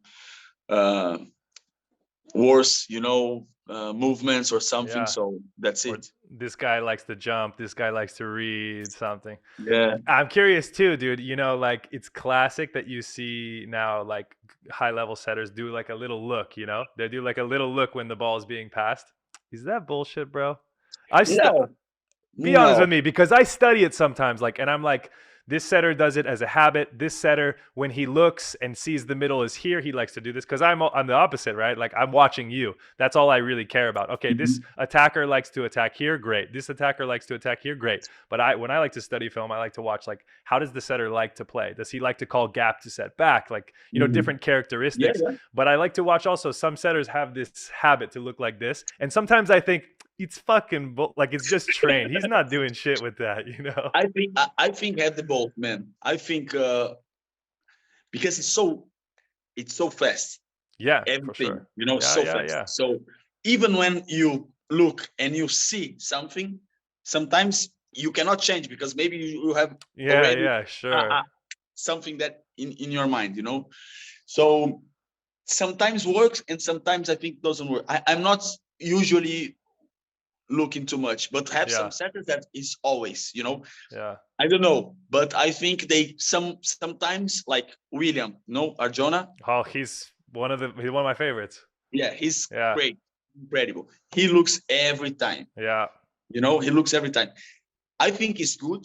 I think it's when you have this, maybe this is a talent, Sense, even to yeah, for look and sure. to this sense for sure. Yeah, But sometimes I think you have to go not just to put one on one. It's not just the best thing, you know, put one on one. It's in certain moment of the game, man, you have to give the ball to who is making points, you know, you have to be efficient. yeah, So that's the thing that sometimes some players, some setters, they want to put a one-on-one, no block, or it's okay, it's nice, but you cannot just think about that. This is the most important thing. The most important thing is to win the match. yeah. And if you have to win the match, getting the ball to the wing spiker with two blockers With every time, 5 block. you have to do Yeah, this. You yeah. know, you have to win the match. So that's, you know, we have to balance this. You have to manage this. The setter have to manage this. And for those middle blockers listening, this is good to know. Okay. This is Yeah. good stuff to know. Because I totally agree. And that's why, like, even for me, I'm scheming like, okay, it's 23, 23, 24, 23. So it's the game is past 20, you know? And for a middle is like the most important thing to understand. Don't be distracted by what it looks. Be efficient in who is Yeah. gonna score this point for this guy. Put yourself in the mind of the setter. Because Yeah. to your point is like, if you're a setter, you're gonna take the chance with Ingapeth with a triple block than to be fancy and try to do something. And But maybe the most important thing for the setter is to create the set that you put everybody in the match, you know? That's the perfect thing. Because when you arrive in the end of the set, man, I can do whatever I think because yeah, I put them, you know. sometimes you play middle, sometimes you play pipe, sometimes yeah. Everybody are hot, you know. Yeah, Everybody are in the game. So that's the, you know, the, but it's not like this. Every yeah, match is not like this. Every yeah. set, you know, you have some, but This is you when I have can to imagine feel. is the most enjoyable being a setter when you're playing with your all your positions and everyone's attacking at like a high rate, and then you can do Then you whatever can you do want. whatever you want. Yes, Yeah, yes. yeah, Then it's the best. You know, yeah, you have don't need a plan. You just play. You know, yeah. then.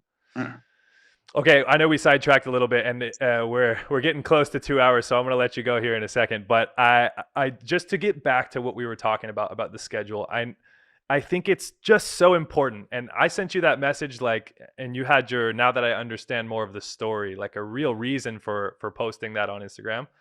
And I've been talking about it forever. I'm personally really fucking tired of it being normal that players have to get shoulder surgery, that they have to get knee surgery. It's like how do I say this? It's like, yeah, it's just normal. It's like any pro sport. Ah, yeah, injury is just a part of the game. But my question is always like, okay, sure. Like volleyball, especially as like attackers, it's volleyball is like a poison for the body. We did not evolve to jump, 100, 150 times every day, 6 days a week, all year round for, in your case, 20 years, like we didn't evolve to do this as human beings. And I think I'm always searching for the solution of like, man, what can we do to change this? Because I'm tired of the narrative of sports and specifically volleyball that it's just a part of the game. Yeah, I had shoulder surgery at 19 years old. I had knee surgery. I've had surgeries as well. And I'm always thinking like, man, I want for the next generation that they enter into a sport that gives them life, and doesn't always destroy their body. And then you see, these ex-volleyball players now who are walking like with the canes, like I don't want that. Ben, what I say, I was talking with you. We have this meeting with them in 2018, and we try to put this because my care in this moment is about the athletes. I don't care about business, about yeah. money. Man, if we have to stay in the level that we are about money, that's it. The business is like this. Our fans are these type of fans. Okay. The thing is, the career athletes, the body of the athletes, the mentality of the athletes. And we started and we talked about that. And every meeting that we have, like captains with the 5EB, and nothing changed. When you are sitting, you are in Portuguese, I have a knife here. You are punching a knife, like pam, pam, because it seems that you are talking with nobody. So I think maybe a boycott. I don't know. Yeah. It's just the only thing because, man, I'm even tired to try, to talk and then to arrive the schedule of the next Nations League is the same thing, same long flights and that's it. Let me ask you then, because I think what we both recognize, what I recognize for sure, is I understand it's a business. And thank God, because this business allows us to make money and pursue what we love in life. This I can respect. Yeah. But there's a line where it's like, it can't all just be about the business. There has to be some compromise. And if players like you don't speak up, nothing will change, because the next generation will come. And especially when you're younger, you don't care about your health. You're young. You just want to try to make it on the best team and make more money and play for a good contract. And then the next thing you know, you get older and, it's you start to realize the importance of like recovery and different things. Yeah. And I understand that maybe it's just a part of the athletes, because are the athletes that play in a level that goes to national team. Sure. And we are like, I don't know, we can put 10% of all volleyball players in the world. Sure. That have this type. These others, 80 or 90%, they have like 2-3 months off season. 3 months easy. off season. Yeah. So I understand that it's not easy too, because yes, but if you want to do this, you have to sacrifice, But I think they can manage better this schedule, and for sure the international schedule. And last year, I think, because maybe the type you were in the bubble in Rimini, Yes, you are the man. Yeah. It's too much time, but make like a not a bubble, because the bubble was because of the COVID. Yeah. But in just one place, it's not the same thing, because you have to go to Philippines, you have to go to Japan for the fans. Okay, but at least you are taking off some travels, and the travels, the jet lag, that it's stuff so kills you. It kills, and Yeah. in economy class, Yeah.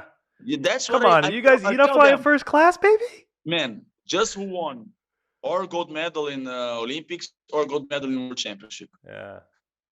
The other guys, me, Lucas, and Lucarelli, the other guys are always in economy class, So, man, we are doing these long flights. I can't imagine these giants in the... Yeah, man. And we have to arrive and to go to practice, Yeah. So, at least put us on executive class, first class. I don't know. So tell me then, like, if you could change right now, if they said whatever you want, Bruno, we'll do it, what would you ask for? And it's not easy. You said it, like you said, it's complicated, for sure. It's complicated. For sure, like, they want to do a VNL like this. And I will try to do a better logistic. The team cannot stay a long time out of home, maybe change a little bit the formula of the VNL. And first class for everybody, And then this year will not be so much, because after that you have like 1 month and a half until the European Championship, and then I think we don't have to be more than 2 competitions in the summer. Yeah. Not more than 2. This year will be 3. Yeah. 2 is enough. Yeah. 2 is enough. Have to. You want VNL because, okay, VNL and World Championship, or VNL Olympics, or VNL European Championship. This year will be VNL, European, South American,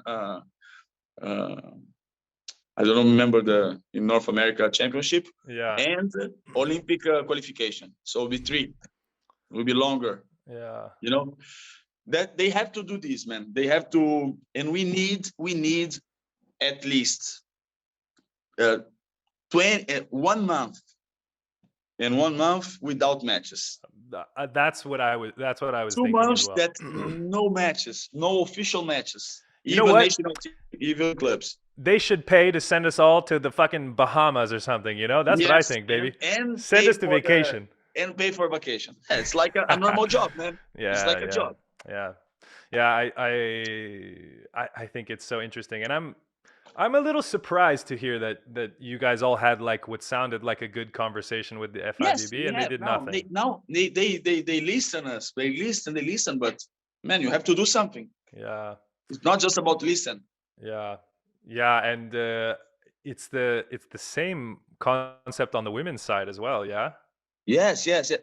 When we have this first conversation, was like we make a boycott in VNL of 2018. They want to do some photo shooting, some things, or some videos. We made 1 year. I made with Max Holt. We were playing here.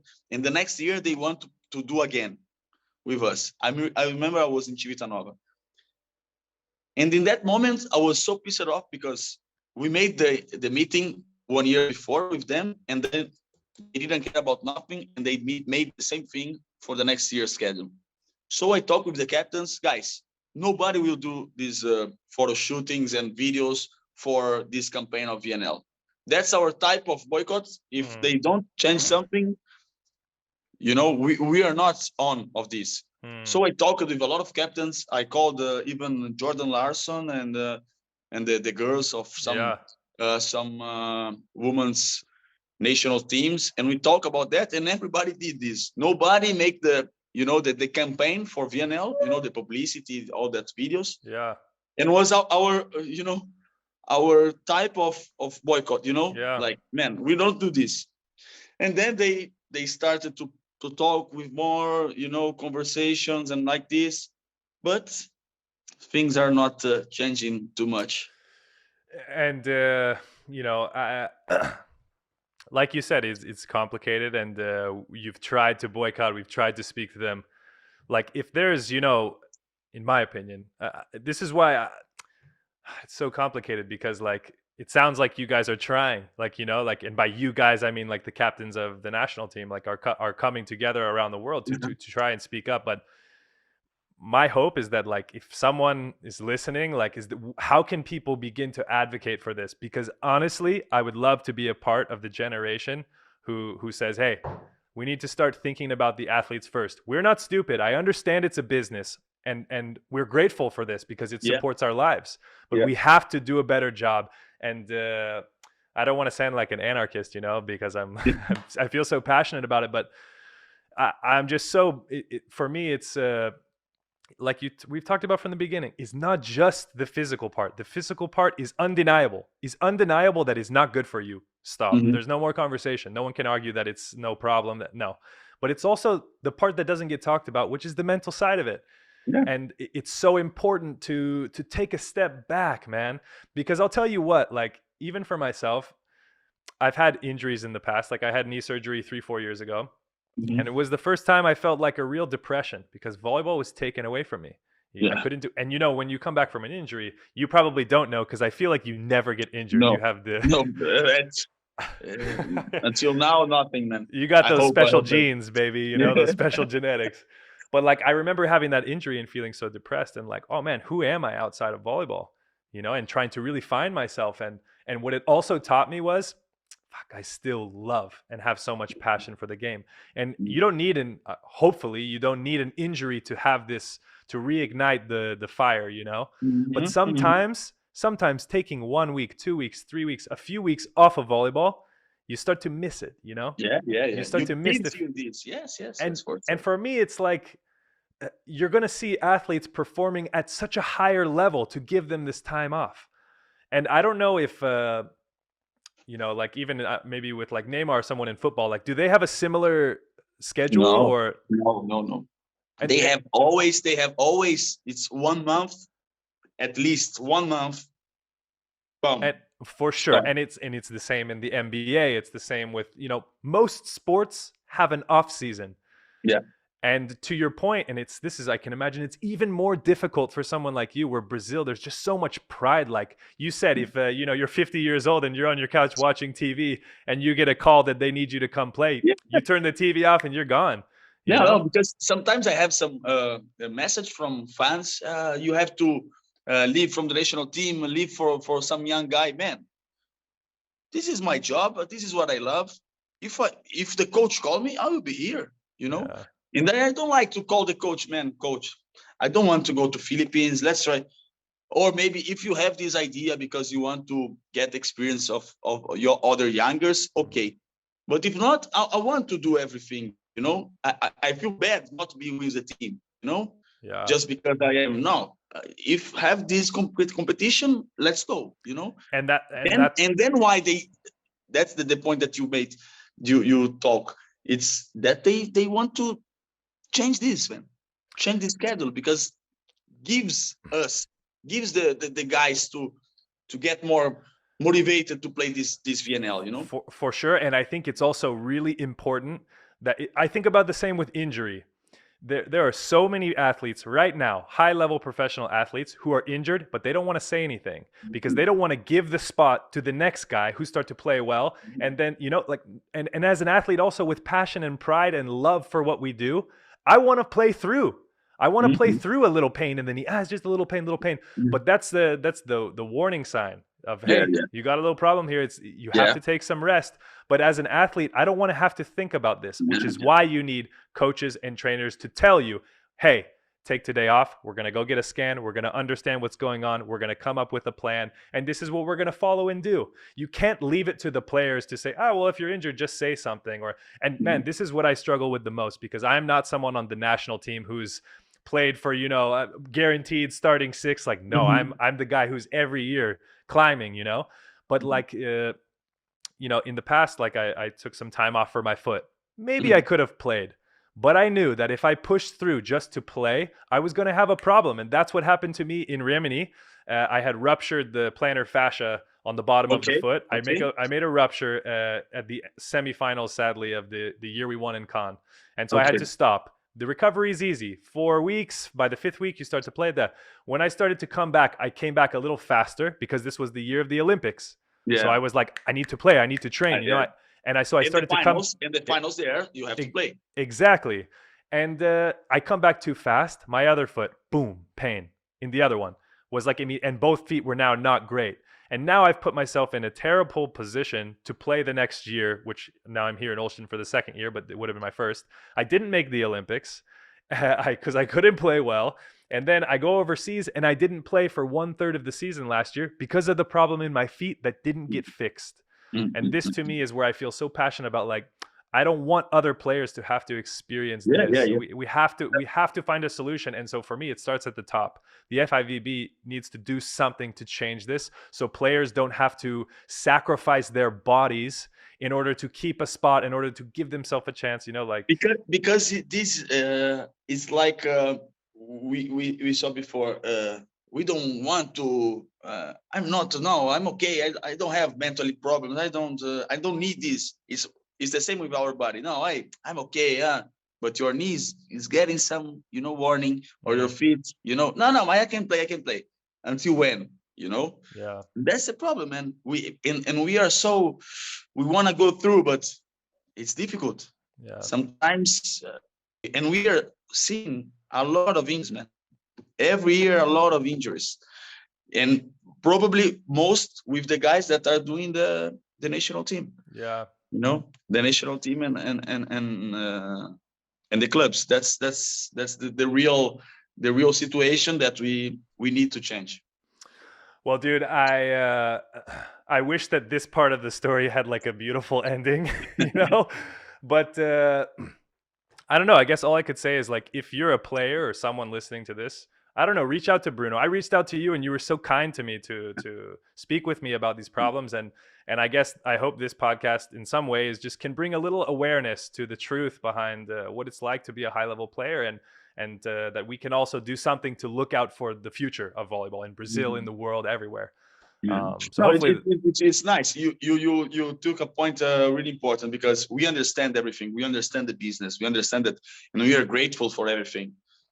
But we have to take care of our bodies, of the bodies of the athletes, of the the mental health of everybody, because uh, in some moment we're gonna pay this. So we have to be careful about that, and that's what we are asking for. To they have to take care. yeah. And so I hope, I really hope that other athletes, especially like high level national team athletes, can speak out a little bit, Yes, yes, And yes. I prefer that it doesn't come to some really intense boycotting, like I Yeah, hope.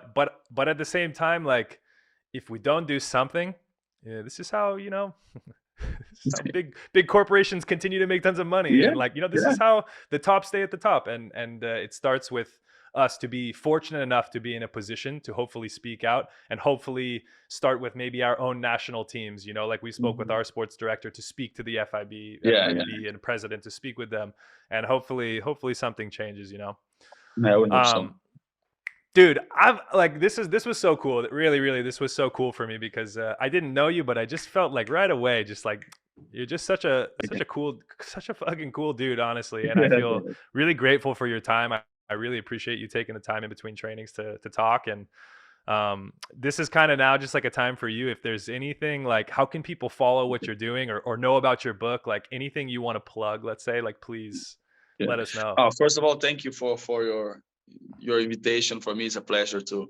talk with a guy that we don't know each other a lot, but we have great friends in common. And how I say to you before, your spirit, your energy. This is something that even without play with you, I always uh, had in my eyes, and I really appreciate and respect you for this. And I hope you continue with your mentality. And no, for me, like I think the book will be ready in the middle of this next year, just in Italian in the beginning. Hmm. And I have the Instagram there. I'm always there posting some things that I do outside of the court, inside of the court, some trainings, and But you don't write the book in Portuguese? not yet. We No? are starting here, and we are waiting for maybe who wants to bring to Brazil. Like Yeah. I don't know how to say Like editor. to translate. Yeah, your editor Yeah, for sure. yeah. Exactly. Yeah. And but that's it. I think it's just about that, and I think we talk about everything, and that's the thing that I want to that the book is doing. But when I do some things, like some conversations like this for everyone who is hearing, is just about enjoy the process, enjoy the ride, and share these good moments, and try to live the present, and for sure try to do your best every day. I think work ethic, dedication, this is something that is so special. That's something that I have these examples of my teammates in Brazil, in the national team, this generation that inspired me a lot. And that's it. Just And now is your and time to be the inspiration. yeah, Yeah. maybe, yeah. Oh, I felt like this with some young guys now, even the national team. Mm. And I know that maybe I have this role now, and I'm really like motivated to do this role too. It's another role. Before I was just the captain and the guy who have to play and to win. Now maybe I'm not playing. Maybe I'm in the bench. So you have to understand your role, and but just continue with joy, and with this passion. This is the most important thing. When you have this passion, man, just follow. No, this is something that will make you keep going always. Dude. I mean, you're the man, dude. I love it. And I always feel like so grateful when I get to speak with someone where, like, in the conversation, like the skin on my or the hair on my skin sticks up. Like it's so cool to be this old and to have a peer who, like, in my opinion, is like really, really inspiring, dude. You really are. And I think in such a great way, and also not in an unhealthy way. Like the message I take from you is like, be passionate in every aspect of your life. Yeah, Like yeah. it's not just on the volleyball court. It's about understanding yourself. It's about enjoying the people that maybe you'll never see again. You know, maybe it's like, I mean, my favorite example for myself was when I was in Busto Arsizio when I was playing in Milan, and I became like best friends with my butcher, you know? Like I see him, I go to him 2 or 3 times a week to get some meat, and we just have the best conversations. Like it reminds me, it's just a reminder of like, don't lose yourself, you know, like don't lose yourself in the process. It's such a don't lose yourself, don't waste your time, you know, not waste your time, but man, enjoy your life. We are so grateful of this. Yeah, dude. Well, I'm excited to see your continued success, and I hope we at least get to see each other this summer, you know. For sure, man. We'll see. Yeah. Hope so too. Dude, thanks again for your time. You're the fucking man, dude. I love it. Thank you, man. Thanks, See dude. you. See you.